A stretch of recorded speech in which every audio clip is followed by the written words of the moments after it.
So, whether it matters if we read a text in an ancient or a modern language, a translation is a big question, and I think lots of people have very different answers.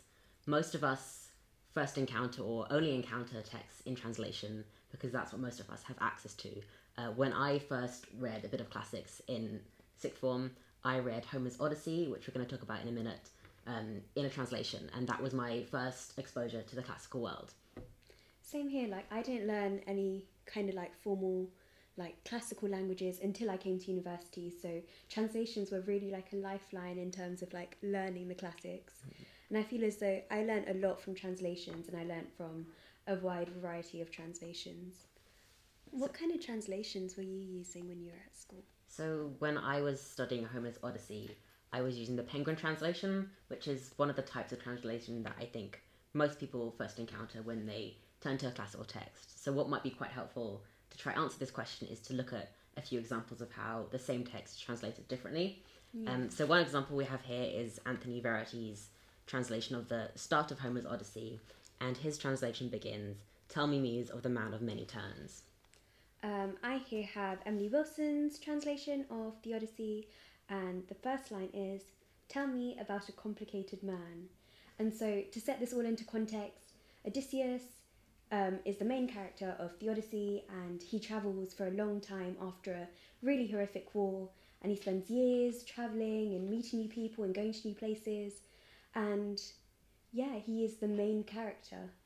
And in the original Greek, the word andra is used to describe him, man, and the word polytropos, having many skills, like many talents, like being just great at everything, is used to describe him. So the difference in translation in these two are really stark. So we have polytropos, this greatness, like translated as complicated.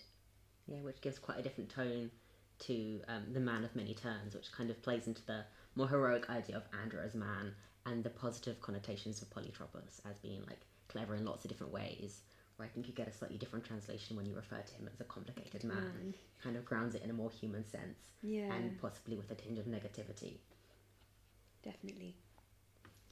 So translation isn't by any means the only way a modern interpreter can relate to an ancient text. So another example, which you've got here, is the Penelopiad by Margaret Atwood, which I think is just a brilliant text because she takes Homer's Odyssey, which is centuries old, and she revitalizes it with, a modern perspective from, the voices of women.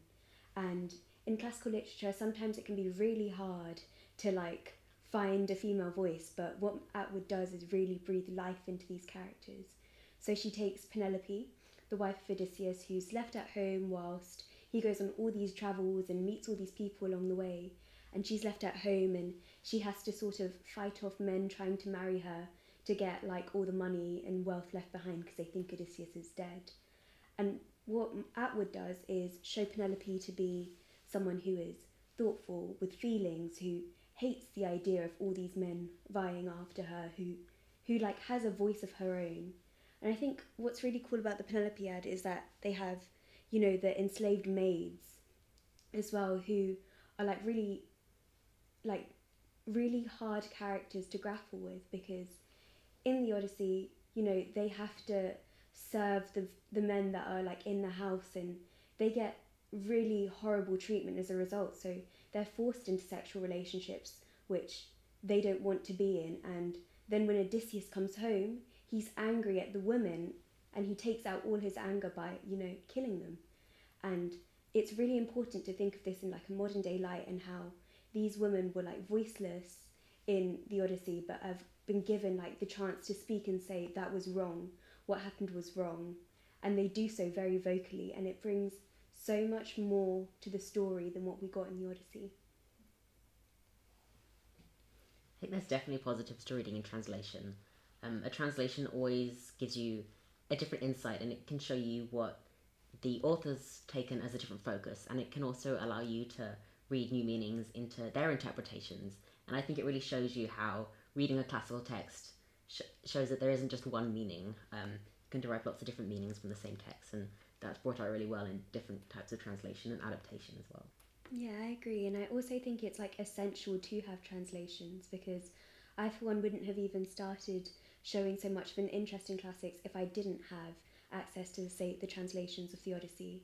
And I think that translations allow a wide range of people to learn about classics and to pick up something like Margaret Atwood's Penelopiad and go, yeah, I can see the progression from, Homer and his stories to like Atwood's narratives. And I think it shows how things have been remodeled and like reshaped in the modern world from the classical text.